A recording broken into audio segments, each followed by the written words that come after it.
Assalamualaikum warahmatullahi wabarakatuh. Selamat pagi masyarakat Kota Palembang. Dari Jalan Karantina, Talang Jambi, Sukarami, saya Haris Widodo, wartawan Sriwijaya Pos melaporkan keadaan jalan rusak di Jalan Karantina. Setidaknya ada 23 titik jalan rusak di Jalan Karantina sendiri, dan titik yang paling terparah adalah jalan di sana. Jalan di sana dengan kedalaman sekitar 7 cm, 7 sampai 10 cm,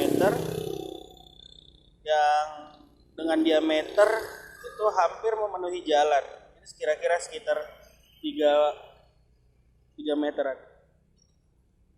Tadi jalan ini jalan rusak yang berlubang ini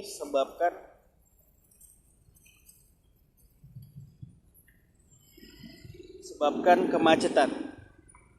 Tidak terlalu panjang namun sangat mengganggu sekali jalan yang berlubang ini. Hampir memenuhi jalan yang rusak.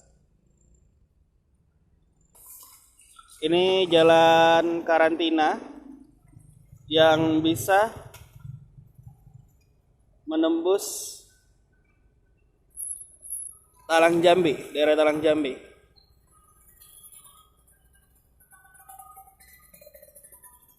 Jalan di sini sangat parah sekali. Belum lagi sampah di sekitarnya, di sekitar jalan sini.